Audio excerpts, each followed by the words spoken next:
3 நகரங்களை ஒரே அம்பால் அழிக்க முடியுமா? என்னால் இந்த பிரம்மாண்டமான சக்தியை நம்பவே முடியவில்லை. இது ஒரு தெய்வீகமான போர் என்றுதான் நினைக்கிறேன். 3 அசுரர்கள் தாரகாக்ஷன், கமலாக்ஷன், வித்யுன்மாலி அவர்கள் பிரம்மாவிடம் வரத்தை பெற்று 3 நகரங்களை கட்டினார்கள். அந்த நகரங்கள் தங்கம், வெள்ளி, இரும்பு அவை எப்போதும் அசைந்து கொண்டே இருந்தது. ஒரே நேரத்தில் எலைனானா மட்டும்தான் அவற்றை அழிக்க முடியும். அசுரர்கள் உலகத்தை அழிக்க ஆரம்பித்தார்கள்.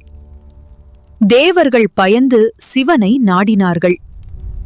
சிவன் மேருமலையை வில்லாகவும், வாசுகியை நாணாகவும், விஷ்ணுவை அம்பாகவும் கொண்டு சிவன் ஒரு அம்பை எடுத்தார்.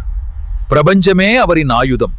சூரியன், சந்திரன் எல்லாம் சேர்ந்தது. அந்த ஒரு நொடியில் 3 நகரங்களும் அலைனானது.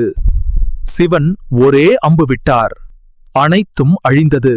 அது தர்மத்தை காப்பாற்றியது. இந்த வெற்றியானது கார்த்திகை மாதம் பௌர்ணமி நாளில் திரிபுராரி பூர்ணிமாவாக கொண்டாடப்படுகிறது.